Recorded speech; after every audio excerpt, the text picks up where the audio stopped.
Hey, welcome back to another exciting episode of YOML, Year of Magical Learning. We are on book 142. Am I right? Yep. 142. So today we want to switch gears a little bit and talk about businesses and talk about entrepreneurship. So, Chris, why don't you give us your scoop? Yeah. So the book we're going to be talking about today is the entrepreneurial roller coaster. Why now is the best time to join the ride by the author Darren Hardy. And this book's about just Darren's experience as an entrepreneur, and he compares it to a roller coaster, like qualifications, ride the ride, ups and downs, things like that. I mean, it's just basically his journey of what he's learned as an entrepreneur, and he's helping share it with you in this whole entire book. It was a good book. I enjoyed it. Darren is, if you don't know, Darren Hardy is somebody that I consider a mentor. He's somebody I watch his little morning Darren dailies every single day for the past probably 6 years of my life, kind of thing. I've spent a lot of time with Darren and absorbing a lot of Darren's knowledge. He was the writer of The Compound Effect, which is one of the books that we've done in the past, as well as this entrepreneur roller coaster. But fun fact, do you remember the significance of this book, True? Isn't this the first book we read together? It is. This is the first book that you and I read together. Yes. So we had when we first started before Clubbing even existed. Before Clubbing, we are bound by a common business venture that we want to help take off. But we decided that we need something, a precursor to the business. That's how Clubbing was born. Yeah, so it was even more than that, right? Like, because we started off the business. We're talking about the future. Of the company that we want to envision, and how cool it would be to be a part of this venture. What kind of things you can do. We're talking about siesta. We're talking about never getting fired. Right. We're talking about the culture we wanted to build. And that was we were talking about a culture that it's harder to get into company the company than to get into Harvard. Exactly. So we, part of the things of us trying to live our own values that we had come up with and crafted for this other venture that we were doing. One of those was learn something every day. So we decided to start reading books together. And this is the first book. It was like maybe 2 weeks or something like that after we had started our journey together. And this was the first book that we decided to read together. Yep. And so a little nostalgia there. Numero uno. Yeah, right. So very cool. So it was a good book. What were your thoughts on the book before we jump in? I mean, if you remember. Well, like I said, I do like the entrepreneur roller coaster. Because it entails the experience that he has going through his, I don't know if it's first or whatnot, but it's his, one of his startup, and it reveal a lot of things that I think a lot of the readers would want to know. The only thing I did not like, I took back. And so basically, I would say it's a really good book, and I give it like an 8 out of 10. The reason why it's an 8 is because at the end of the book, he mentioned about, I'm giving you this blueprint of sort, and it's easy as long as you follow it. And I disagree with that, right? And we just talked about we were just talking about something about this before. You cannot take somebody else's key to your own door. Right. And say, hey, I got the key success from there, and I'm going to open my own door. It doesn't work because your door is different from his door. Right. And so for me, the only way for you to learn is understanding the value you want to achieve, and then doing a thing for yourself to find your own key to your own door.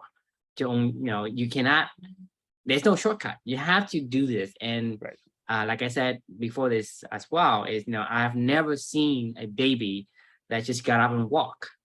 So for me, no entrepreneur has ever just built something that's just instantly successful. That's not possible.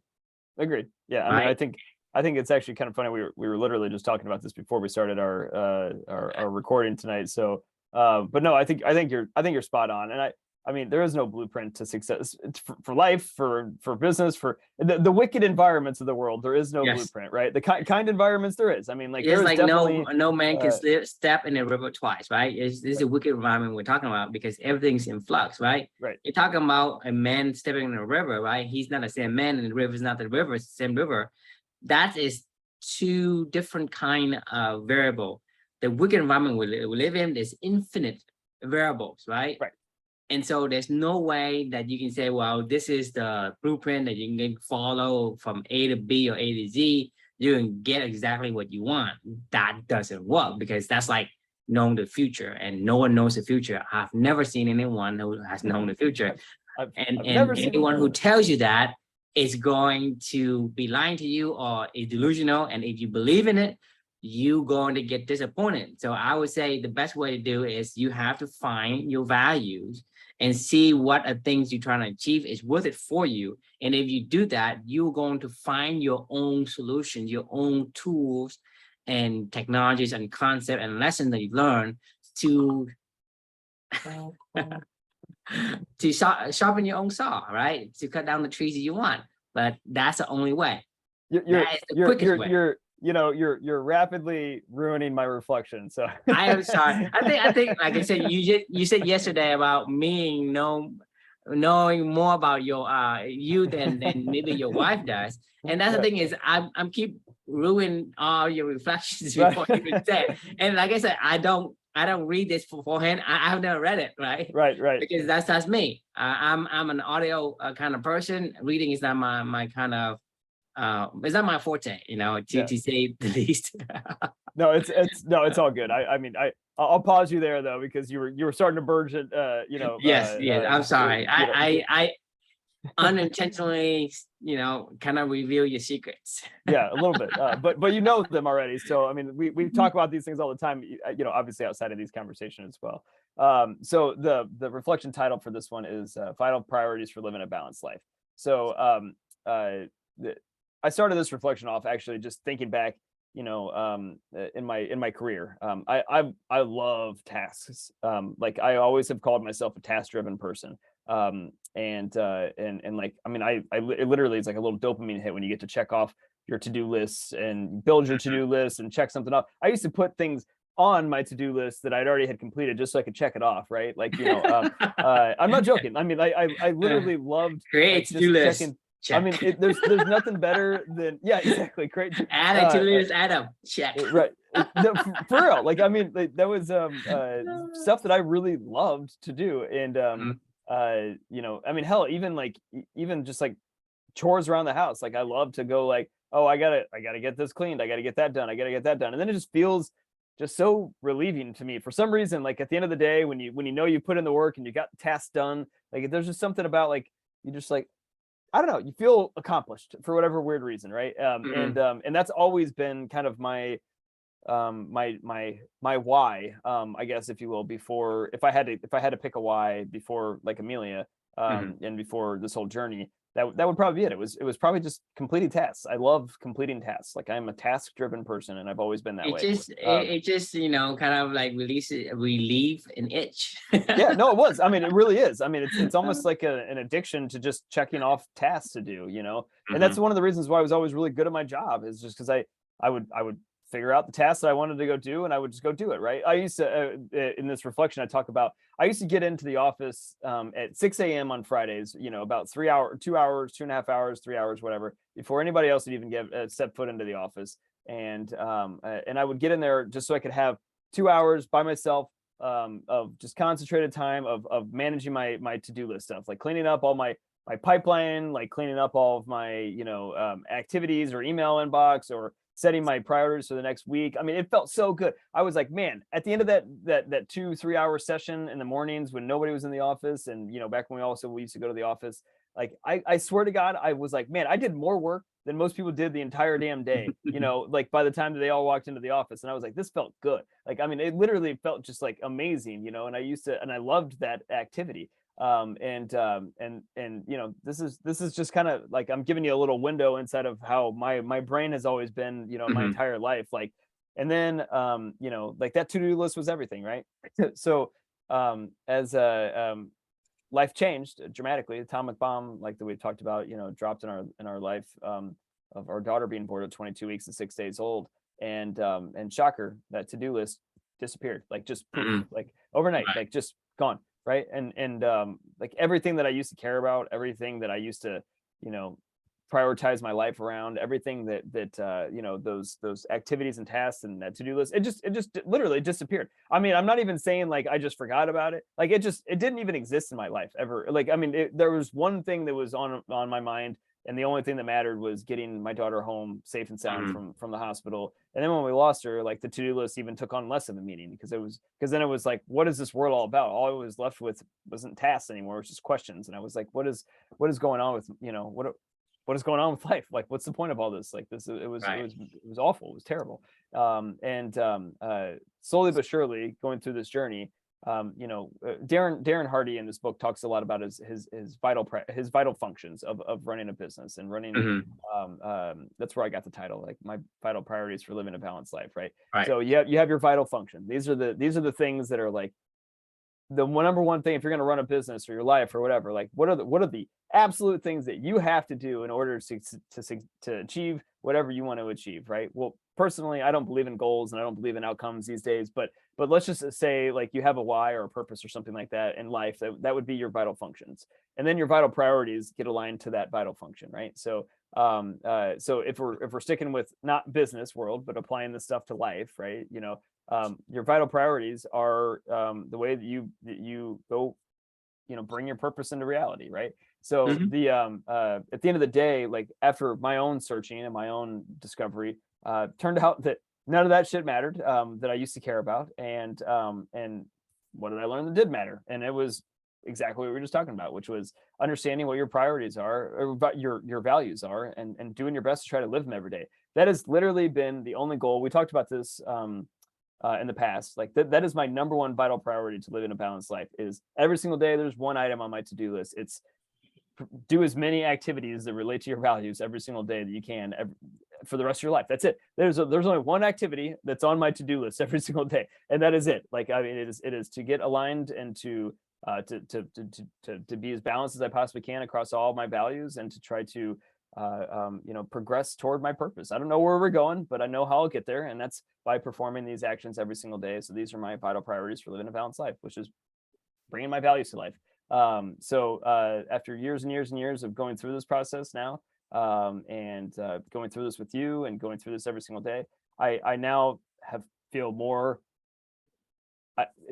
Before Amelia, I felt directionless. Like I just did stuff, right? Like now everything that I do every single day, like it matters every day, and it also matters going forward into the future. I don't know what that future is, but I know why I'm doing it, and I know where we're going. But at the end of the day, like it always goes back to, if you have a vital priority, it is just live your values every single day. If there's one thing I could teach anybody going forward in this journey, or in their own journey in their own life, or anything that I've learned over this entire past couple of years of going through all this with myself and my family and with you, you know, it would be that. I mean, it's as simple as that. It's and also as hard as that as possible. You know, it's it does, I make it sound really easy, but at the same time, it's not. It's simple. It is. Easy. It's simple. It's simple. Right. Exactly. So you know, that's it. So my to-do list, like I said, it only has one thing on it every single day, and that's my vital priority for living a balanced life. Love to get your thoughts. Yeah. So for me, it's like, you know, I think like we have touched on this before. The word balance is kind of like bastardized so much that it's hard to kind of unanchor that word, right? For me, my take on life is meant to be enjoyed, right? And so I would say vital priorities for enjoying your life. Yeah. Right. I don't give a shit about balanced life. That's fair. I mean, if I want to play tennis 75% of the time, I will. I'm not going to say, well, I need to go and I need to do boring stuff just because I want to balance. Like, so I know what you meant, but I think the word itself, I want to touch on that because I just mean a balance of all my values. Like, I mean, try my best to express all my values. So like I said, you know, the word here may need to be changed depending on fair enough. How society has viewed this this meaning of the Yeah, word. words matter. I mean, we've talked about this a lot actually. Yeah. We need a new word for balance, because you're right, Yeah. because it has been Yeah. it has been shit on and and run over and you know, And people- overused and misused, and Right. now we have no idea what it means, Right. right? Everybody has a different image of what the word balance means, right? It's saying, hey, you know, I need to do some bad stuff and do some good stuff. Right. To have a balance, right? I'm For curious. me, it's like I want to maximize my enjoyment of life. And so if right, I mean, balance is just that. It's just the word that we use is it has a different image for different people, right? Right. It's hard to convey a concept using a word that misguide or misconstrue the meaning. So I just want to throw that out there so people don't take the word as is. Right. Take the word from the context of what we're saying. The vital priorities for living a balanced life, or i.e. living the maximized enjoyment of life. I mean, enjoyment meaning, how do you enjoy your life? I enjoy a peaceful life. I enjoy things that's not like, oh, I have to go seek exhilarations. I go do skydiving. I have to go do drugs. Or I have to go beat up somebody like in the fight club or whatever, to have a sense of, hey, there's life. I have to go to the clubs or whatever. I don't seek that because that's not what I want, right? I seek a balance and serene, more of a boring life. If from the other side looking in, my life is boring, right? And if you ask me, hey, True, has you traveled to different places or whatever? I say, no, I haven't, because I don't really yearn to travel, right? It's not like I don't want to travel, but I want to travel with my wife. I want to travel with my family. I don't want to yearn for traveling when my wife and my kids are here. So for me, the values are different. And for you, it's going to be different too. And there's nothing wrong with that. But the thing is about enjoying your life to its maximum, and to not to its maximum, to your maximum. Right. And if you think about at your final day on earth, you do tallies on all the hours, and you say, well, I've done, 5,682 hours on this, and I do 10,000, 55, 20 hours on that, right? Where is those? What? And you draw a pie chart out of the hours you have. What is the majority of your time spent doing? Or you spend doing the thing that you really hate, like, hey, I have to do this, I have to talk to this awful person that I don't like, right? Or I have to bite my tongue because I don't want to offend somebody, or I have to pretend to be somebody so that somebody else has accepted me, which I don't really like that person. You think about of all the hours you spent, look at your pie chart. What portion of, what's the highest portion that you give that task, that time to, is the thing that in that particular pie chart slice, is that what you wanted? So for me, I want that thing to be the thing I want. And so if that's the majority of my pie, then I would say, yeah, I think I have a pretty good life. Right. Good life according to me, and according to you, not according to because my life is good to me, your life good to you. But that's what I'm saying. And so vital priorities is for an optimal life for you. And similarly, I think a lot of these I guess the lessons in business is taken from life itself. Oh, for sure. Well, no, actually, it's not. Vital priorities for the entrepreneur, like, don't do the thing you hate. Don't go out and cut your own grass. Don't do your own, housekeeping if you are the CEO of the company, right? You have a vital priority. What is your job? Your vital function. Right, your vital function, right? Let someone else do it. Let's say if you're not a technology guy, don't try to be a technology guy. If you're a sales guy, do the sales guy. If you do the, don't go do something else that you're not the vital function or vital roles for. Same thing in life. Because the thing is, I think life, that's where it starts, and then somebody saw that concept in life and took it to the business and it works, it can always go back as well, because over time, for whatever reason, we have been distracted by the media and by the society and the common sense, right? We have lost the understanding of what does it mean to live a life. If you're a fisherman, why are you trying to be, you know, a lumberjack? I'm like, if you're a monkey, why are you trying to be like a sloth? Why, if you're a fish, why are you trying to be like a monkey, right? The same thing. You have your own affinity, right? You have your own vital functions. Your vital it's a own purpose, right? I mean, So you do them. Don't do the other stuff that you don't want to do and don't like to do, because you can't expect a fish to climb a tree. You can't expect a monkey to swim as fast as a fish. I don't even know if a monkey can swim. Well, I can tell you they can. I was at the zoo on Saturday, and they have this little area of macaques, and they play in the water. So I don't know if they can. I don't know how long they can swim, or is it standing in the water? I don't know. I mean, the pool is not it's not a really deep pool, but it's definitely a water area around where they play. Did you see doing breaststroke? I did not see them actively swimming. I saw them in the water, but I didn't see them actively They're not doing swimming. butterfly, breaststroke. You know, but to be fair, if you flew a drone over a beach, you wouldn't see most people doing any swimming. You just see a bunch of humans sitting in water. You know, so I mean, I have a feeling that monkeys can't swim, but my statement still stands, right? Monkeys still can't compete with a fish in swimming. Just because you haven't seen it doesn't mean it's not possible. True, you know. Just like I say, a kid can always get up and run without having to learn how to walk. I mean, I would like to be wrong on that, but I just don't. All right. I'm not gonna hold my breath. Google will tell us the answer. Can a kid get up and run? No. Oops.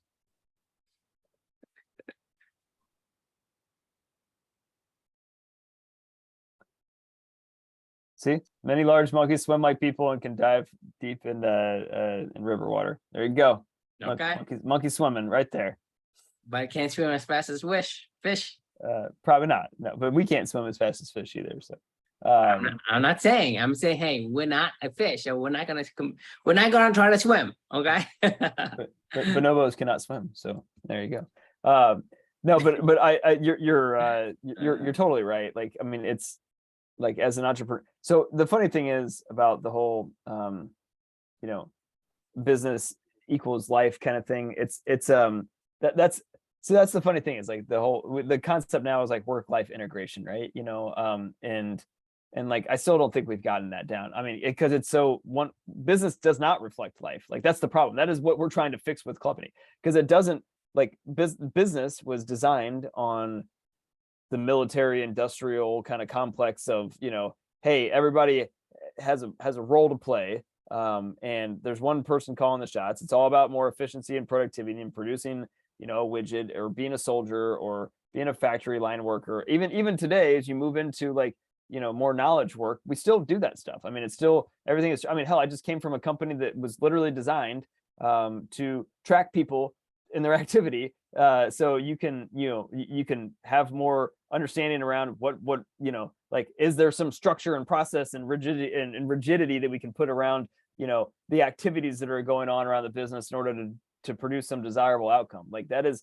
how business works today. What we're trying to say is that shouldn't be how business works today. And I think that's what Darren's trying to say as well. Is like, if you have a purpose, live your purpose. If you have a vital function, do your vital function, and then your vital priorities will follow from that. So for us, we have a purpose as a company. As a person, I have a purpose. As a person, you have a purpose. And my vital priorities are unique to my values. And that is what I try to do every single day, is to live as many of those values as I possibly can, because that aligns to my purpose. That is what I need to do to fulfill my purpose, is to perform actions that are aligned to my values. As a business owner, what you need to do to progress your business is to do the things that you are a superstar at, and that's it. I mean, and do activities that lead to that, right? Like, that would be the similar kind of trajectory as to what we're trying to do and what we're not trying to do. It is all the same if you really think about it. But unfortunately, we've put this big divide between humans as factory employees and humans as human beings, right? And that's like the whole work-life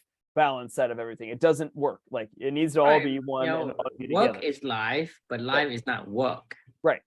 Exactly. Well, no, work is life. Work, the only reason why work exists is because of life.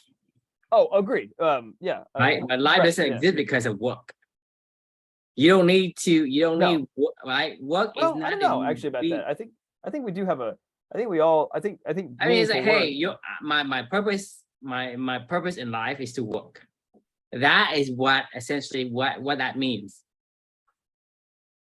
Right? You work because you want to have a great life. Okay, you don't want to have a life so you can work. Right. You know what I'm saying? So that's what I'm saying. Work is life, but life is not work. Does that make sense?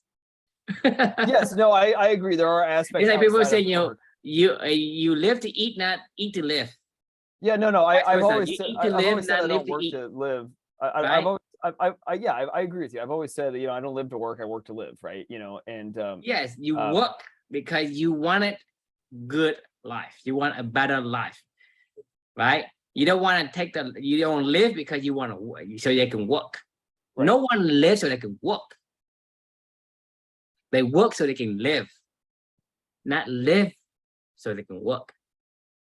So that means that work is life, I but don't know, life is not work. but meaningful work is such a and we're the composers. No, right? it's not work. No, You keep saying meaningful work. It's meaningful actions. When you do, I mean, that's you fair playing enough. tennis, you and I doing this podcast. Right. This That's not you work. you call this work. Right. It's yes. I go it's fishing. yeah. I get. What You you're call saying. that work. I Yeah, go, I hack computers. I did a program for Blake to scrape 20,000 addresses to an Excel sheet, right? I did that in one sitting. I did that through the night. Right. Why did I do it tonight? Because is it because I wanted to? Yes, not because I had to. Right. Because that was for me was a challenge for me that I haven't done before. I said, well, I don't know. Let me try it. And I kind of found a theory. I kind of knew a theory and I want to test it out. And I tested, I keep testing it until I get it done. Right. Right. So that is, you call that work, but it's fun. not work for me. Right. That's true. Yeah. So it's meaningful effort, meaningful actions. There you go. Like I say, it's really like causing the confusions because you say meaningful work, people have to work. I'm not doing work, right? You're playing tennis, right? People getting paid for playing tennis, right? Is that work for them? If they like it, it is not. If they don't, it is. This is what I've been calling conscious living. Like it's living life on purpose, doing things that we're always going to do stuff, right? Like, I think we can agree to that. You do things because it motivates you. Right. But but no matter what, we're going to be doing stuff. So you can either do stuff. You cannot live without doing stuff. You cannot live without doing stuff. If you live on this earth, you will do something. If you think that when you retire that you do nothing, you're going to be wrong because you're going to die. You can't not do it. You're going to have to do something. We are creators. Right? It's put an effort in something, and that something, whatever it is, if it is not what you want, then it's work. Yes. If it is what you want, then you call it play. You say, okay, I play football, I play tennis, I play basketball. I actually would say, no, I work basketball, I work football, I work tennis. Oh, hey, Chris, what are you doing today? Oh, I gotta go work my tennis. Right. Have you ever told yourself that? How about you told people, hey, true, I gotta go work my tennis tonight? No, you say I gotta go play tennis. Yeah. Exactly. I mean, we're using the word, but the thing is, you probably exert more energy at the tennis match than you did the whole entire day of making money. I agree. Actually, I wonder if that's why they call plays. Like why I really don't know the answer to that. Why is it? Hang on, let me Google that one.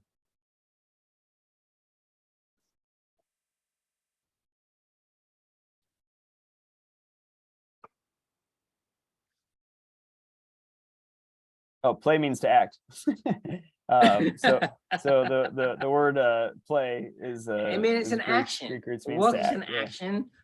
Play is an action. It's an effort. That's really interesting. Yeah, I mean, they're both actions, obviously. Like It's we an said, action. like yeah, It's an right, exert of energy to right, produce emotions or an action, right? That action, how you see it, define the word you use for it. If you see it's something you have to, then it's called work. If you right, see it's something you get to, then and it's called play. But it's the right. same mechanism. I'm exerting energy to do something. Like you go, hey, I gotta go move these bags of sand or move these boxes in a warehouse, Right. or you hitting a tennis ball. You still exerting energy to force an action to happen. Yeah, I know, I But agree. one you call work and one you call play. And one you're looking forward to, and one you you hate it, And you dread it. this is why values are so important. This is what I'm getting at with the whole vital priority. Values should be things that you naturally align to what you care about, right? And therefore they become more fun, play, whatever you want to call it. Like the actions that you perform around your values are still going to be actions, but they're actions that you enjoy, and they're actions that are energizing versus not energizing. That's the key to living a vital, balanced life Same is thing to for do me. stuff If that's you put a energizing. monkey Yeah, into water and you expect it to be excellent, then the monkey gonna have a miserable life. You take a fish out of water and you say, hey, you go climb a tree, it's gonna have a miserable life. If you right. put it in the water, it's gonna enjoy life. I mean, that's as simple as I can give you. And if you can't understand that, then I don't know. I don't know what else I can do to help you. Well, because I mean, it goes back to what you said, like the word balance, the word work. Like a lot of these words need to be redefined. Like, because it's always be impeccable with your word. Like we say the words work, and what we mean, when we say the words work, what we mean is exactly what we've been talking about. Is you got to go do stuff that you don't want to go do. It's It's to and do. when you say that, It's an action, right? You do. right. And whether you want to do the actions or don't want to do the action determines what category it goes into. I mean, 100%. So I every Sunday, I love writing, right? Like, and I call me a playwright, I guess. I don't know. I playwright. I don't You write don't plays, work but right. I playwright. Like I love going. I get to go write, right? Like I really You enjoy get to that. do it, you play. Exactly. On Sundays though, I have I post these blog postings out. I schedule them to go out through my little social media scheduler thing, and Mhm. and making these blog posts, and then scheduling them to go out, like every single time. I always say, like, I got so much work to do. It just drives me nuts. Like, I mean, literally just copying and pasting, putting stuff, bolding certain What's the things, difference going between copy and just pasting and writing? I mean, I think writing exert more energy than it the copy does. and paste. Oh, But but you like love to playwright, but you hate to work copy paste. it's funny because I could spend 2 hours writing and it feels like it's maybe 10 minutes. Mhm. I spend 2 hours doing that on like a Sunday where I'm like, I literally just made like all the new recent blog posts, that I hadn't, for the past like 30 some days or whatever, of like reflections. It felt like it took like 24 hours. Like it was about the same amount of time that I probably write in the morning. And it was just one day. It's not that big of a deal, like, but it is. Like I it was so drained. I was like, oh my God, But going back to this reflection, like back in the day, that would have been on my to-do list as a task, and I would have been like, oh, it's done. Like the relief of just having it off my to-do list was like everything for me, right? Like now it's like all I think about is like, how can I just pay somebody else to do this? You know what I mean? Like, I don't want to do this. Like somebody else out there really loves to, like, and to be fair, they don't even look good. Like, I mean, this, like the picture, sure, I put a picture in, like, whatever. I mean, they're okay looking, like they're not proofread. Like, I mean, somebody out there is an artist that can make a blog post look so nice that they would be way better than what I could do. And I don't know why I'm wasting my time on it. So to your point, like that, this is, it, I You mentally gotta say, learn, you got to apply your own lessons, your own reflection. right, And so this is what we do in company is we take these reflections, these lessons we learn, we talk about it, understand more of it, and then we apply it. And the same thing is I do with my health, right? I do this and I have my own journey of figuring out the books that I like, just like the book While We Sleep, the book about, the book you read about the caffeine, right? Yeah. Bird by Bird, for example, these are the books that I take and apply because it makes my life a whole lot easier because you have probably 100,000, and some people say million things to do. I do too, but I Yeah. don't feel like it. I don't feel I like have it's million things I have because one I thing to only do. see, like 3 or 4.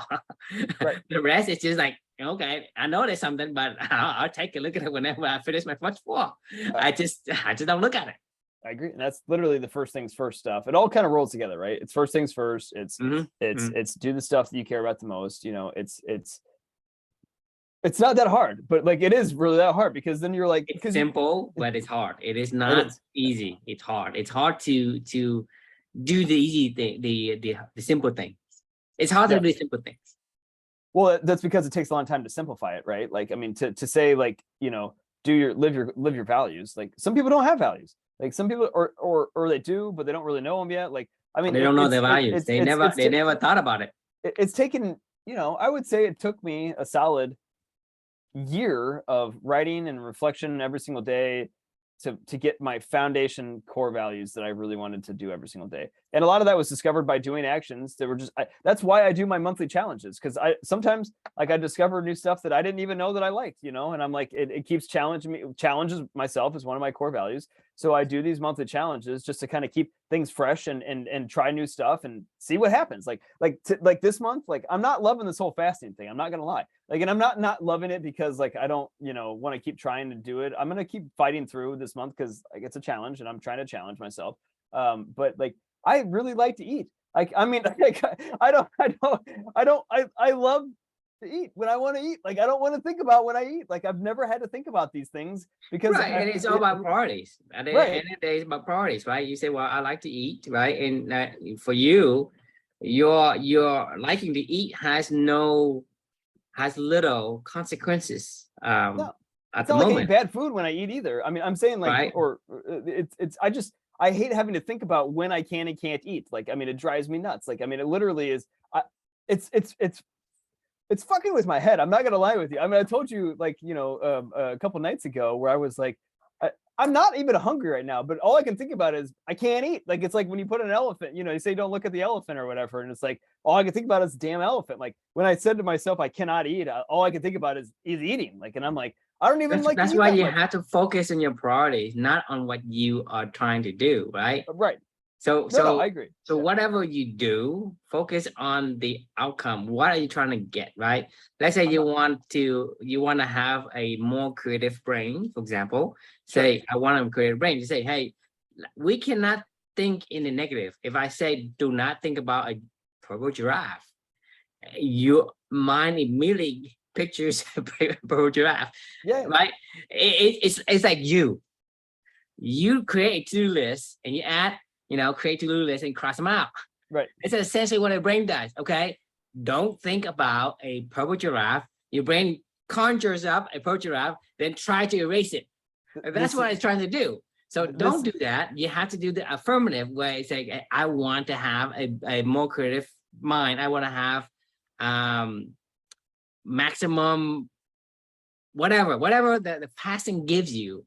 Focus on that, because if you put it in a negative, I don't know what that is. Like, it's going to make it stronger. And your elephant, right? It's going to think that's what you wanted, and it's going to make it even more like they weight it heavier the next time around. The next time it's harder and harder and harder, because you're going to always say, well, I get into this habit. I'm always thinking about food when I'm about to go to sleep. And I'm thinking about it, regardless if I'm completely full, I still want a piece of chips, a piece of candy, a piece of whatever. It's just because you get into the habit, right? Because your elephant was trained the wrong way. Because the elephant can't understand the negative. Say, hey, elephant, don't think about that, this purple giraffe. Don't think about it. It can't say, it can't understand the second part. It only see the first part. No, you're dead on with this whole entire thing. I think the problem is I haven't made a connection in my own head about why I'm doing this, because that's the fun part about these challenges for me. Is I don't really know. I didn't spend a lot of time planning this. I just acted like, and now I'm figuring out how to make this thing work or not work, right? You know, and like Wim Hof, right? You know, you remember when I first started Wim Hof, and because for me, the fun of this is just the challenge, right? Because that is one of my core values. So no matter what, I'm always living my core values. Like I problem solving through this month of trying to figure out what that connection is to my purpose, you know, or something along those lines. Is this a vital function or not? Mhm. Like I'm struggling right now to figure that out a lot, with the fasting side of everything. But somewhere along the way, I found that out with Wim Hof, right? Or somewhere along the way, I found that out with this year magical learning thing, right? Like, I mean, Right. was it easy when we started writing this, or when I started writing this? No, it wasn't at all. But I loved it. I mean, I had a really good time, and I got into the habit. I went bird by bird, all the other stuff, right? And it Mhm. aligned to my purpose. And by the end of that month of that challenge, like I was like, this is great. I love this. Like this really does align. Like I found the alignment, right? I'm struggling to find the alignment with this fasting thing, because every single night, like I'm going, well, I don't not eat a balanced diet. I don't, we don't have to get into all this stuff, but my point is I'm struggling on this month, but at the end of the day, the challenge itself is a vital priority for living a balanced life for me, and we'll see if the actual activity that I've been doing is also something that aligns at the end of the month. But either way, it's always focus on your values, like no matter what. Like Well, it's like I always said, you know, fun. at the end of the day, at the end of your life, you look at your tallies of all the hours you spent on what activities was your majority, and Yeah. are you happy with that? Don't miss the Because point, right? Like that's from don't this miss a book. point. Yeah, Don't miss a yeah. point. Right. That's from this book. It was you know, Darren's old mentor, His coach, yeah, his his football father's coach. friend, his coach. Yeah. Yes.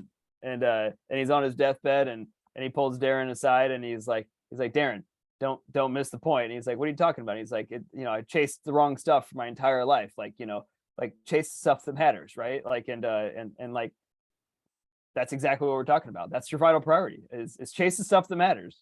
Do the stuff that matters. Yeah, and do the stuff that you wanted to do. I mean, Right.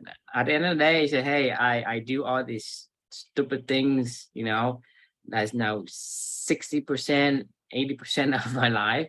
And I do like 0.05% of the things I wanted to do because I was saving it for the day when I retire. Well, when I retire, well, I can't do them because, you know, my body gives out. I'm sick as hell because of all the things I've done that I hate. I have like colon, I have like stomach ulcer because of all the acid that I've tried to swallow, ingested because, you know, I need to bite my tongue and blah blah blah. Right? Right. It took a toll. My body keeps score. Right? And at the end of the day, when I start retire, which is at 70, 80, right? I can't do it. So my slice of the things I want to do is become less than 1%, right? Which This sucks. is when you're gonna have the regrets in your life. Say, well, my life is a waste. It's complete waste. That sucks. I mean, I And you don't want to get that at the end exactly. of your life. You at least have to, well, at least I have like 30, 40, 50%, you know, preferably like more than 50% of the piece of slice of the pie. That's really what you want. You know, I have a peaceful life. I have a exhilarating life. I have an exciting life. I have a loving life, or whatever that defines you. Make sure that majority slide is the thing that it is you want it to be. And the only way for you to know that is you have to look at yourself and reflect and figure out what is your core values. Your core values being who you are, right? You say, hey, you look at that fish, you know, you say, you know, who are you? I'm a fish, right? What does the fish entails? Swimming fast, right? Living in the water, enjoying water, doing whatever. Fish is not about going to the Sahara Desert. Same thing with a cheetah or a tiger, whatever. They have its own You, I am why are man. you avoiding your beaver? Because I think the beaver it's special. It's no, I'm just saying, like you're like dancing all around the beaver, man. Just say it. Just say it. You know, a beaver The must beaver dam. You must know. dam. uh, agreed. All right. Well, on that note, now that we got our beaver must dam in for the night, you know, I think that's a good place to stop on. So great book. Enjoyed it and recommend it. You know, good stuff. The question we can leave for you guys is, what are the vital priorities that you focus on each day to ensure that you're making the most of your time? So, you know, for us, that's our values. And those were hard fought and hard learned. And, you know, same thing's got to be with you. If you already have them, great. And you already gone through that good fight, then great. Yeah, don't save them for later. Right. Get to Don't work. save those parties for later. Don't say, hey, when I'm gonna do this when I retire, I'm gonna write a book when I retire. I'm gonna, you know, play more golf when I retire. I'm gonna play more tennis when I retire, right? Just play tennis. Like just like Chris does today, right? He works and then he plays like 3 or 4 times a week. Not that many. Let's say 2 to 3. 3 if I'm lucky, if my wife will let me, but 2 at least twice. Yeah. At least you're doing it. Right. I would love to play more. If I could do it every day, I would. But and that's the plan. That's the plan is right. for you to scale down on the thing you don't want to do. Exactly. But like, you know, setting up a racquetball center, right? Yep. Oh, I'd love that. Yeah, I mean, right. You get to play more tennis, more racquetball, because you know tennis and racquetball use the same court, right? Pickleball. Yeah. Sorry, not racquetball. Pickleball. Yeah. My bad. Yeah. See, I'm a beaver. I'm not this fish that you're talking about, right? I'm just a beaver. Yeah. No, I've been at least getting at least 1 week, one day a week of pickleball, and is the which is great. So probably 2 days of tennis and 1 day of pickleball. Been pretty good. Yeah. So anyway, so we'll leave you with that thought for the night. And thanks everybody for joining, and we will see you all tomorrow for our next exciting episode. Yep. I will see you tomorrow. Good night.